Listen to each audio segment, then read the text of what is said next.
Hey guys, this is my old notation book from 25 years ago. It has all the games from when I first started playing chess. I'm going to show you another one today. This was against a 1400 rated player, and I'm going to compare my thought process, what I would play now, and what I played back then. Let's take a look.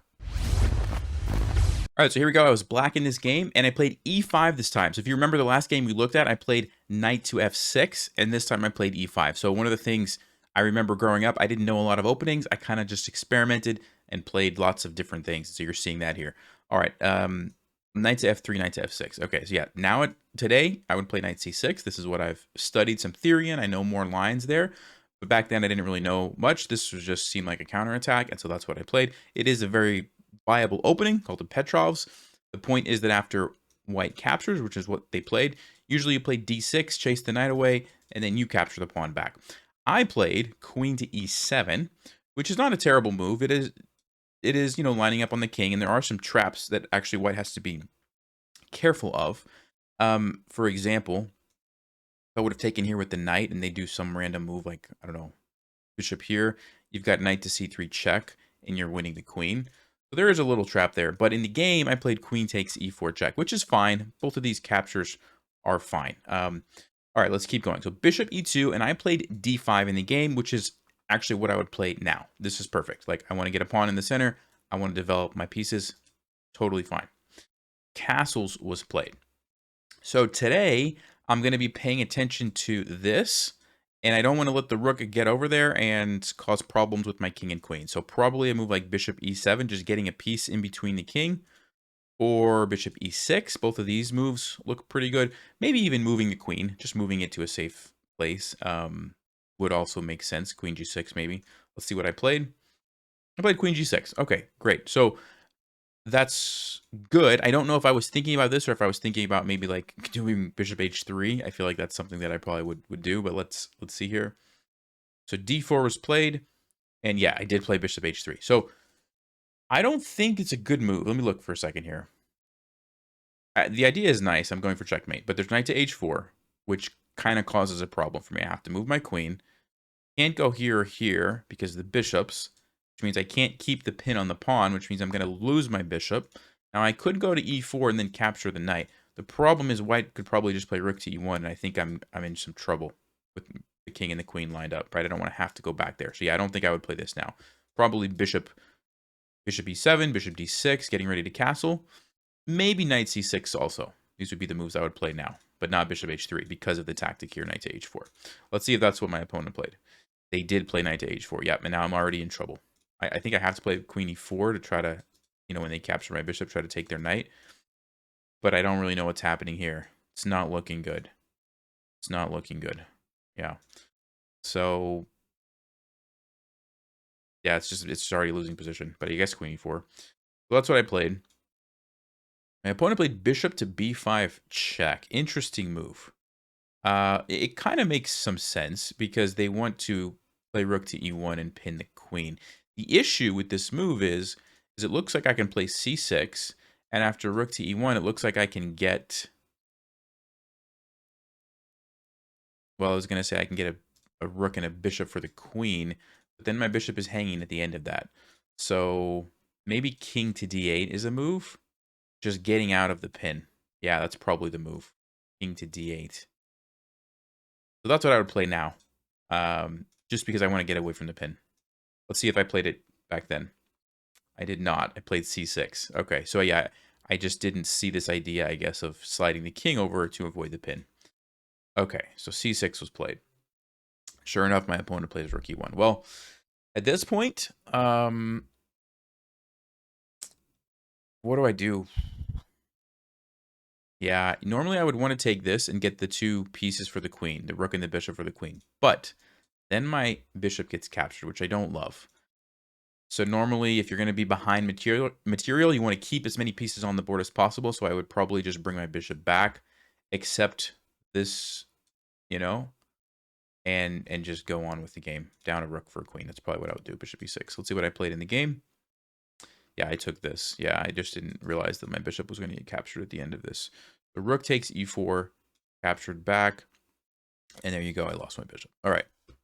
Well, at this point, We got to make the best of it. Probably knight to c6. Just develop. Maybe bringing this bishop out to one of these squares would also be fine. Let's see what I played. Bishop e7. I think that's fine. It attacks the knight, so it gains a little bit of time. Knight to f5. Yep. So that is one problem. So probably now we have to play bishop f6. Defending here and attacking here, putting the bishop on a pretty nice square. This is covered by the knight. So yeah, I would play bishop to f6. All right, that's what I played in the game. Cool. Queen to e1. Okay, so there's a pin. f3 might be coming, so probably I'm going to castle. I think we have to get out of that pin. Yeah, it doesn't really make sense to do this because f3, I'm losing a piece. So I'm going to castle. Hey, that's what I played in the game. All right. Knight to c3 was played. Okay. So these are both attacked. Normally, you don't want to trade when you're behind, but in this case, I'm going to be losing more material if I don't make the trade. So I would probably take it and then develop. Take it and then play knight to c6.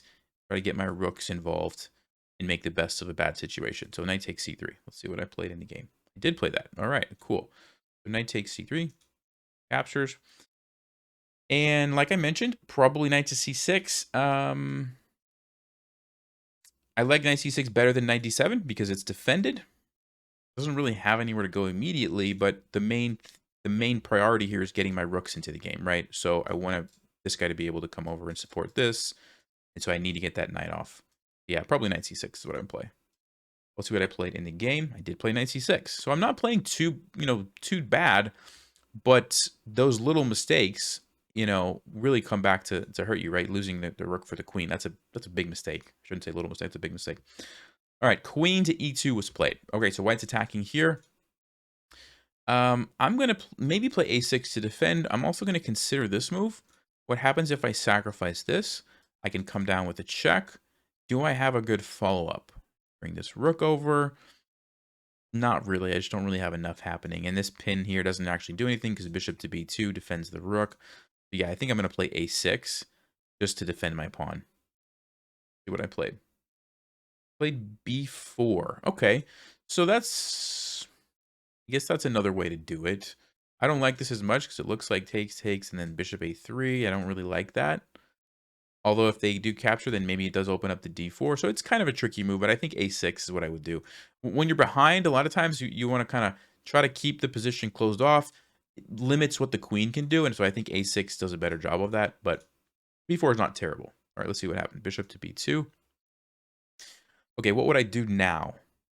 Probably bring my rook over. Gain a tempo on the queen. Get the rook involved in the game. I mean, I could take that. Could take that. There is queen b5, but I really feel like I have to get the rooks active and hope that some tactics pop up at some point. Right now, there's no chance that I'm going to have any tactics working in my favor if my rooks are not active, right? So I need to get them somewhere, maybe like here and here, and then start attacking things and see what happens. I think that's what I would do. So probably rook to e8. I played a6. Okay, so again, kind of a defensive move. I was very afraid of, I guess, this, and so yeah, I don't really love that move. c4 was played. Okay, what would I play today? Again, I'm bringing the rook over. Like, I really want my rook on this open file. I just want my rook there as soon as possible.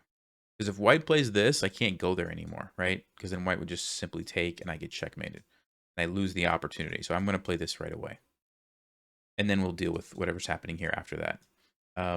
That being said, I could consider taking. I could consider defending with the rook. Those are also options. So maybe 1, 2, 3 be 3 moves that I would consider. Let's see what I played. I captured it. Okay, so not the worst. Queen takes. Okay. So now, again, I'm thinking about bringing the rook over. Now, since I don't have a tempo on the queen anymore, maybe I would bring it here. Also might consider bringing this rook here or here. This looks pretty good, lining up on the queen. This also looks good, though, just getting the file. So yeah, any of these rook moves I think would be fine. Let's see what I played in the game. Rook a to c8. Okay, so yeah, decent move. Queen to d3, so white gets out of the discovered attack. And I think now I'm probably going to bring this rook to the d file and just put pressure on that pawn. We have 1, 2, 3 pieces, and maybe we can think about kicking this knight away and winning back a pawn. So yeah, I'm probably going to go here. I played g6. Okay. So yeah, not bad, but I probably would have saved that move, and I think done it after I get the rook in place, because then I actually am threatening to win the pawn. Right now, even though the knight moves somewhere, I'm not actually ready to take this because the bishop. Although maybe there's a tactic there. It's interesting. It's interesting. So queen to g3. Interesting move. Okay, so white's pinning the pawn, not allowing this. But they lose the defender of this pawn. So it looks like I can play a move like king to h8 and possibly just capture this. Also rook to d8 looks pretty good. Let's see. Does white have anything else happen? I don't think so. So I think I'd probably play rook to d8 actually. Maybe king h8, but rook d8 probably. Let's see. What did I play? King h8. Yeah. It's not terrible. What I don't like about this is it puts my king in line with the bishop, which does look pretty scary. Even if I take this pawn, I don't love that this is lined up on my king. So that's why I think using the rook would have been better. So okay, let's see what happened. Knight to d6. All right, so white's attacking my rook. Interesting position. There's almost some tactics here with a fork if I sacrifice this. But after this looks like it's kind of just a big trade, which is not really what I want. So I probably would need to save this guy. Maybe here. And then I don't know what's happening after this. I can come up or I can go here. Yeah, there's also rook to b8. So this is definitely a position where I'd have to think through some more, but from a quick glance, I hate to play a move like rook b8. I really hate to play a move like that. Like, yes, it defends the pawn, but it's just making my rook so, inactive. So I think I would probably just go here and try to get some counterplay going with my pieces here on the d4 square. Let's see what I played. Rook to c7. Ooh. It just looks like it just looks very, very dangerous. Maybe there's not an immediate tactic. Whenever you put a piece like this lined up with the discovered attack that's undefended, basically white can move this knight pretty much anywhere they want, and my rook's going to be in trouble. The exception of these two moves, right? Because I could take it. But other than that, this knight can go anywhere I want. So that I don't like that, really. Knight goes to e4. Yeah, exactly what I'm talking about here. Boom. Boom. And now I think I only have one move. Bishop back here to defend. But then we're walking into this. Yeah, it's not really good. It's not good. Yeah. That's why I didn't want to play rook c7, right?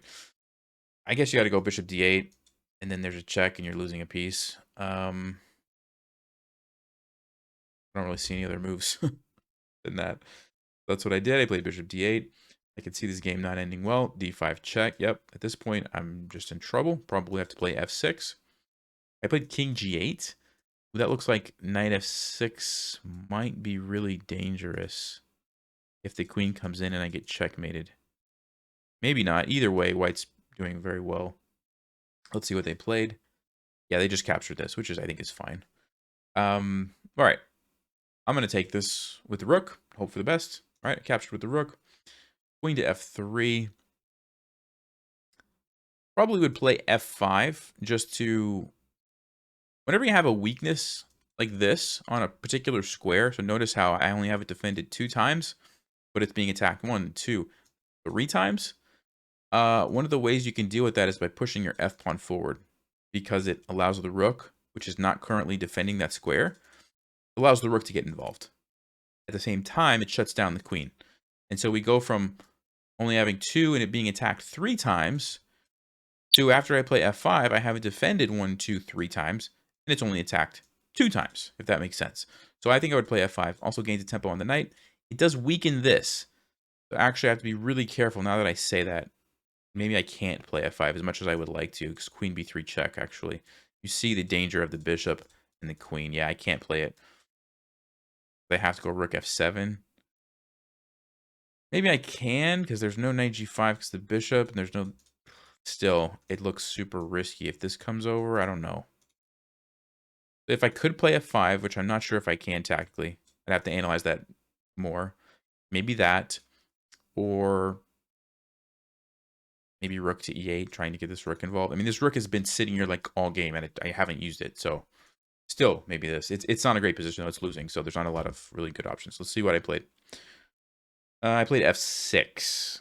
Okay, that's actually not a bad idea because on queen b3, I can go king g7. So there's some merit to that move. All right. Queen to b3 check was played, and probably now just king g7. Yeah, that's what I played. All right. Knight to g5. Okay, so the knight is threatening here. Obviously, there's a pin. I can't go rook to e8 because queen to f7. What can I even play? Not a lot of options. Yeah, I mean, how do you stop this and defend this at the same time? I don't know. I don't know. There's no good moves. I would have a very hard time making a move here. um, maybe king h6. Yeah, maybe king h6. Just try to run. I don't know what I did. I played a5. Okay, knight to e6, and everything's falling apart. And let's just see how the game finished out, because at this point it's totally lost. So I played king g8. Knight took on d8. Played king to h8. Knight capture on c6. And played a few more moves, but you can see that it's all over. So let's recap this game. And what are the key takeaways here? So let's go back to the beginning.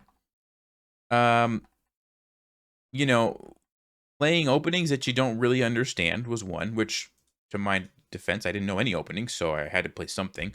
But you can see how learning some opening moves would have helped me at least get into a decent position, right? Like, I played this line, I had no idea what I was doing with my queen, bringing out my queen early. It's not really following the principles, right? Look at this. I've already made one. We're on move 6, and I've already made 1, 2, 3 queen moves. And what has white done? Developed pieces and castled the king. And you can just see, you follow principles, you do better, right? So that's one thing, not moving my queen so much. If I would have played like the main line here of d6, which I didn't know at the time, but if I would have just played this, much better position for me. So that's one thing. The other thing is my tactics were a little weak, right? I didn't see this idea of knight to h4, and I didn't see how strong that was going to be for white. So just working on tactics. This is one of those ideas where once you see it one time, you're like, oh yeah, knight to h4, I got to watch out for that. But when you've never seen it before, maybe I just didn't consider that. I was probably thinking like, hey, it looks like it's hard for white to stop checkmate. Let me do it, see what happens. So yeah, knight to h4, didn't have a lot of options. And then here, king to d8 was kind of my last moment to really save this game. If I would have been thinking ahead, king to d8 makes a lot of sense. I guess what I was thinking was maybe I get these 2 pieces for the queen, and that's pretty equal, and I forgot about this. I don't know, but that's really the big mistake. And after that, I don't think I played very bad. I was just losing already, right? I'm just down the queen for the rook. It's hard to, win a game when you're down that from the beginning. So that's pretty much it. Let me know what you guys think, and we'll look at some more games as well when I get to some higher rating levels also. So see you guys next time. Thanks for watching. Stay sharp, play smart, and take care.